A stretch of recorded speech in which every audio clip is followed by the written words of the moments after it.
트럼프 대통령하고 일본은 그런데 한마음 한뜻으로 저기는 일본의 국익을 위해서, 미국의 국익을 위해서, 일본의 역사를 바로 세우고 미국의 역사를 바로 세우기 위해서 대통령이나 트럼프나 스가 총리가 열심히 하는데, 한국만큼은 한국의 역사를 저주하고는 정치 이 주사파 좌파들이 있다. 한국만큼은 이 민주당 주사파 좌파들이 대한민국 국익을 전혀 생각하지 않는다.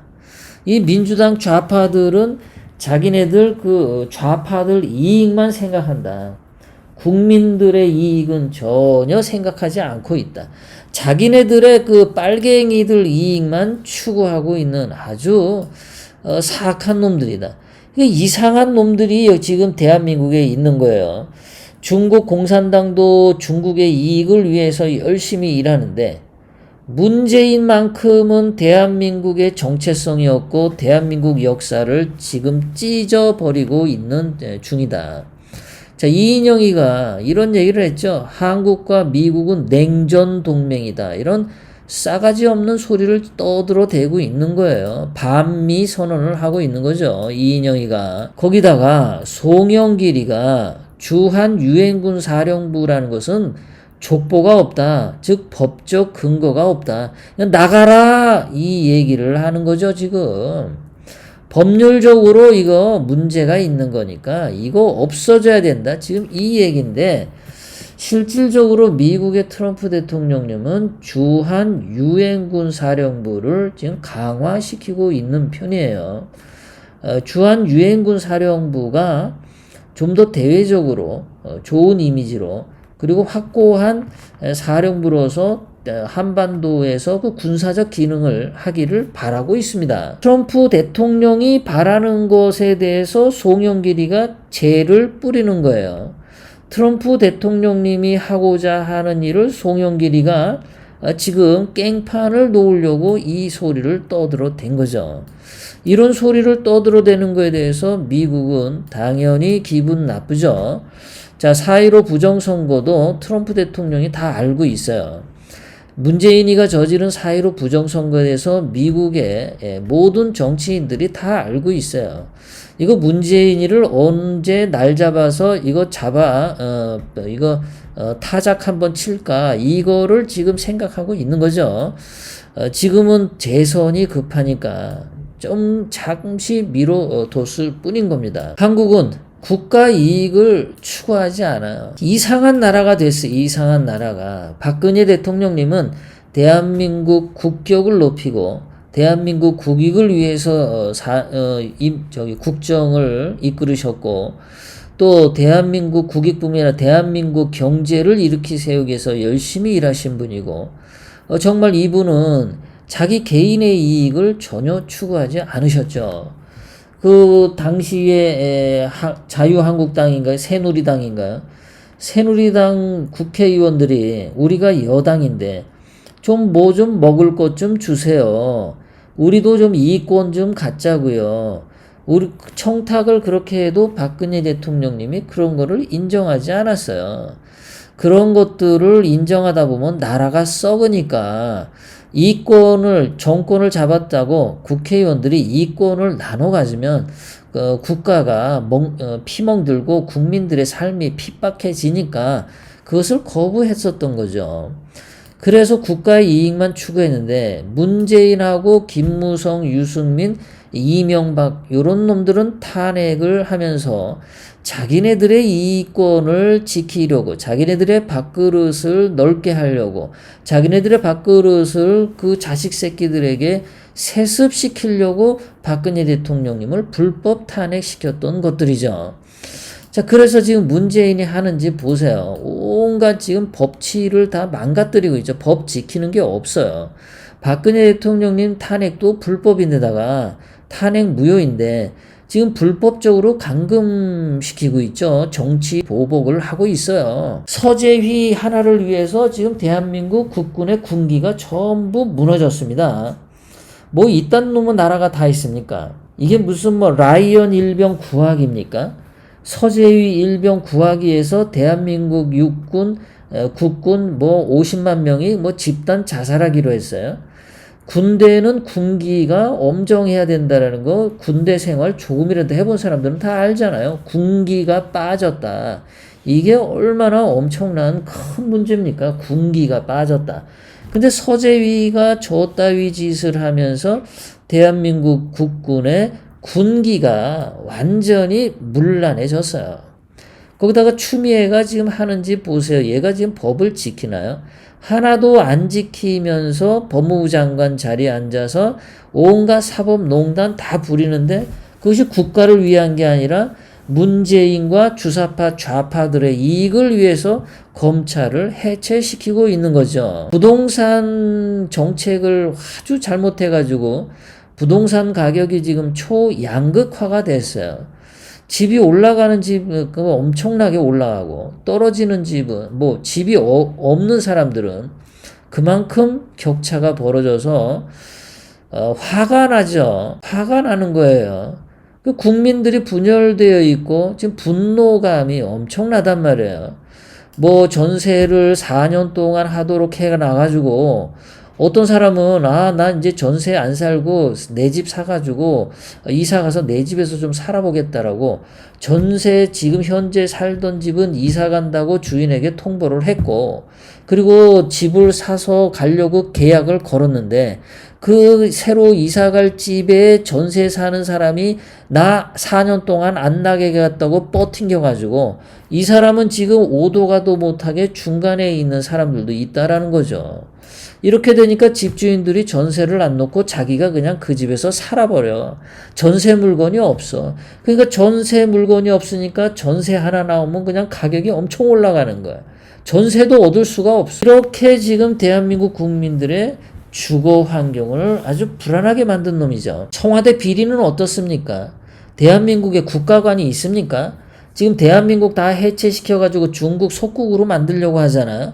심지어는 지금 애국가를 교체하겠다고 하지 않습니까? 애국가를. 대한민국 애국가를 동해물과 백두산이 이 애국가를 교체한대잖아요. 이게 대한민국을 완전 파괴하려고 이 짓을 하는 거죠. 지금 지금 20대 30대 청년들도 민주당에 등을 돌렸다 그러는데 지금 조국이나 추미애나 윤미향이나 박원순, 이인영 이런 애들 보세요. 얘네들이 지금 국가의 이익을 전혀 생각 안 하죠. 주사파 좌파들의 이익밖에 생각 안 하죠. 추미애는 너무 많이 나오니까 오늘은 엄마 역할을 못해서 울컥했다면서요. 아니 지가 그러면은 법무부 장관 사표 쓰고 가서 엄마 노릇하면 되잖아요. 그리고 자기 아들을 범죄인 취급했다고 울먹울먹 한다는데 아니 아들이 범죄를 저질렀는지 추미애가 범죄를 저질렀는지는 그 우병우 수석 같은 그런 사람한테 특검을 맡겨서 진실을 밝히면 되잖아요. 억울하면 그렇게 떳떳하면. 그런데 자기 아들 조사하던 서재휘 조사하던 동부지검의 검사들은 전부 저 지방으로 저 귀양 보냈잖아요. 그게 무슨 진실을 파헤치는 겁니까? 자기가 분명히 뭔가 구린 게 있고 범죄의 의혹을 살 만한 행동들을 해왔으니까 자기를 조사하던 검사들을 쫓아보낸 거 아니에요. 앞뒤 정황이 딱 그런데 뭘 울컥거리고 등신 같은 짓을 하는지 모르겠어. 그게 통해요. 울컥거리는 게. 지금 국민들은 울컥거리는 정도가 아니야. 추미애, 조국, 윤미향 얘네들을 다 보면은 그냥 국민들은 몽둥이 들고 뛰쳐나가서 한 대씩 패고 싶은 심정이죠. 자, 한국의 야당은 어떻습니까? 야당 국민의 힘인지 국민의 짐인지 응디의 힘인지 김종인이 있는 거기 보세요. 자, 베트남이 망하기 전에 망할 때 제1야당 지도자가 간첩이었습니다. 그러니까 야당이 야당 역할을 하는 게 아니라 그 여당의 이중대당으로 행동을 했다는 거죠. 거기다가 베트남의 대통령 정치 고문이 간첩이었어요. 지금 우리 대한민국 한번 보세요. 김종인 당 걔네들이 야당입니까? 걔네들 야당 아니죠. 문재인 이중대당이죠. 걔네들은 4.15 총선이 부정선거인데도 그거 부정선거 아니라고 하잖아요. 그리고 8.15 광복절에 광화문 집회에 태극기 애국 시민들이 문재인 퇴진을 외치는데 거기 김종인당 애들이 콧방귀도 안 뀌잖아요. 오히려 그거 모여가지고 코로나 퍼뜨렸다고 광화문 집에 모인 애국 시민들 욕하고 있잖아요. 김종인이가. 얘네들이 야당입니까? 베트남처럼 똑같이 문재인 이중대당 간첩당이죠. 대한민국은 야당이란 야당이 없는 거예요. 전부 자기네들의 당파적 이익만, 당리, 당량만 눈에 그냥 불을 켜고 보고 국가의 안위와 국가의 이익을 전혀 생각하지 않고 있는 상황이 한국이 지금 이런 상황입니다. 자, 그러면 이제 결론으로 들어가서 일본은 지금 스가 총리로 인해서 카리스마 있는 스가 총리로 인해서 일본 역사와 일본의 국익을 위한 아주 사무라이다운 사무라이 총리가 일본에 등장을 했다. 일본은 아주 단결돼서 이제 일본 자위대도 국방군으로 평화헌법 개정해서 힘차게 나갈 준비를 하고 있다. 미국의 트럼프 대통령님도 아주 확고하다. 한국만 지지리도 못났다. 지지리도. 다 정당들이 분열돼 있고 국가를 생각 안 하고 역사를 생각 안 하고 국민을 생각 안 하고 당리 당량만 생각하고 대한민국을 위해서 헌신적으로 대통령직을 수행하던 죄 없는 박근혜 대통령님 불법 탄핵시키고 그 원죄를 덮기 위해서 또 새로운 죄를 저지르고 그 죄를 덮기 위해서 4.15 부정선거 또 저지르고 그 죄를 덮기 위해서 코로나 공포정치를 또 덮고 그 죄를 덮기 위해서 김종인당 그놈들은 문재인 편을 들어주고 이게 대한민국이 지금 국민들은 다 분열돼 가지고 의사들도 어떻게 그렇게 최대직 같은 애가 나라를 살릴 것처럼 막 하다가 어느 날 갑자기 문재인의 똥구멍을 빠는 식으로 변절을 해가지고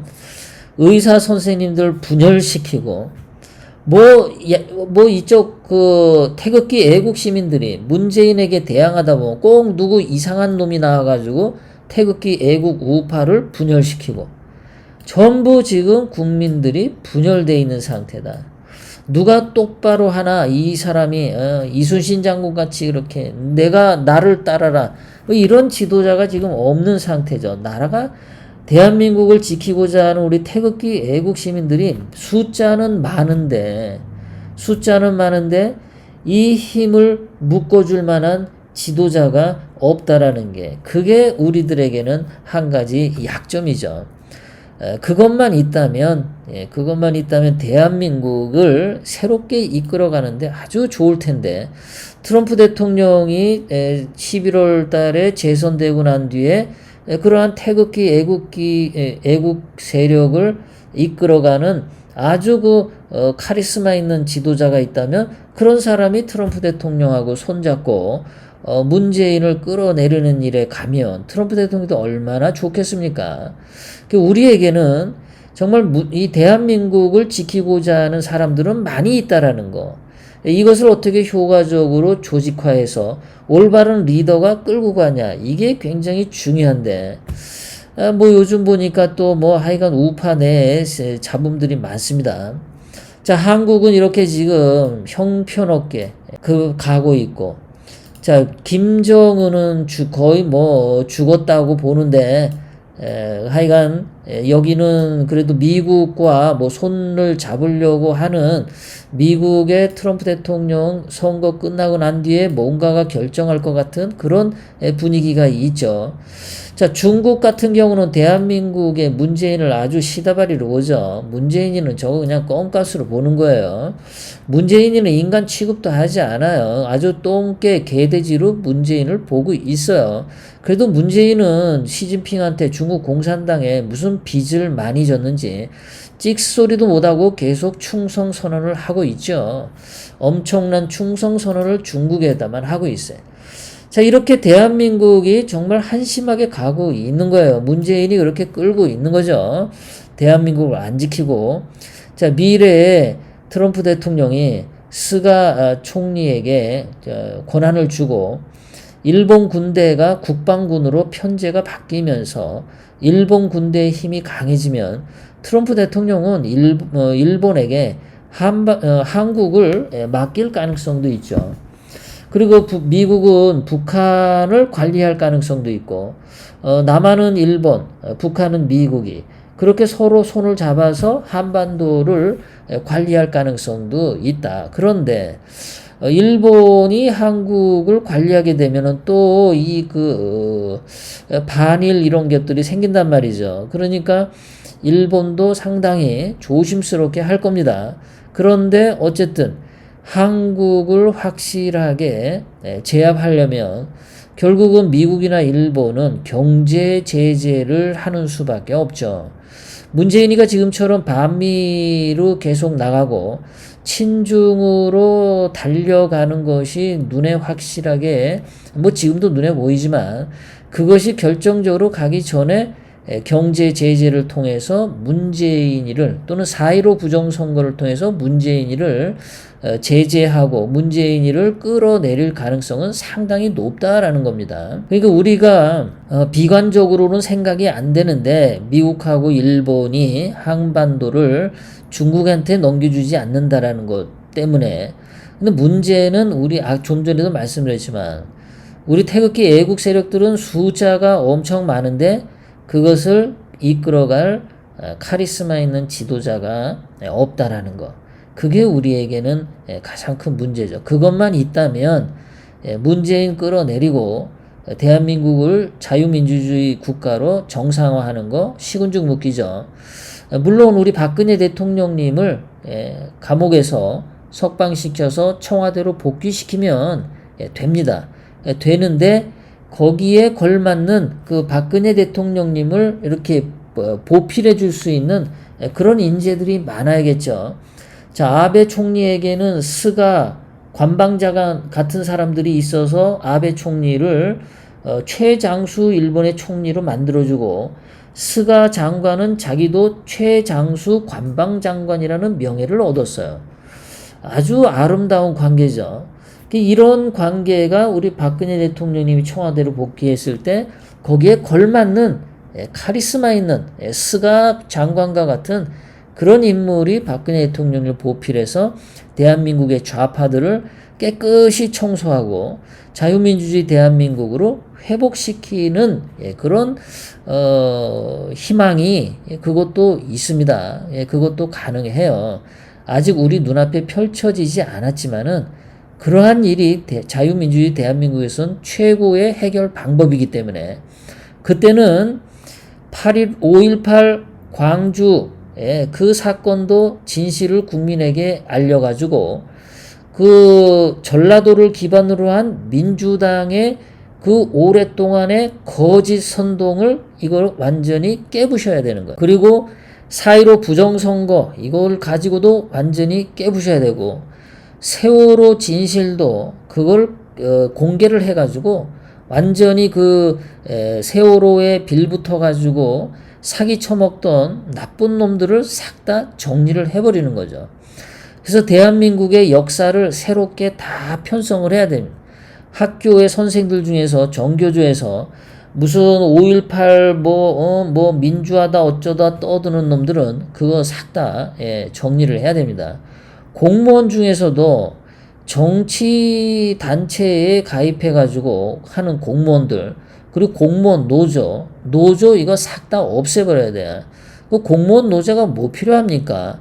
그 선거관리위원회 공무원 노조 있어가지고 이놈들이 이상한 짓거리 하는 거 아닙니까? 노조라는 것이 있어서 대한민국의 국익에 유익하면 되는데 현재 가만히 보니까 공무원 노조라고 하는 애들이 대한민국 국익국을 헤쳐먹는 이완용 노조가 되어 있더라. 대한민국은 지금 이완용 노조가 너무 많죠. 김무성, 유승민 이놈들도 이완용이랑 마찬가지죠. 대한민국을 중국 속국으로 팔아 넘기려고 하는 문재인도 이완용입니다. 지금 친중파는 전부 이완용이라고 보면 돼요. 이완용처럼 매국노가 지금 대한민국에는 좌파 얼굴을 하고 우파 얼굴을 하는 자들이 너무 많다라는 거. 그런 것까지 싹 다 정리하면은 대한민국은 정말 아름다운 국가가 될 거라고 생각을 합니다.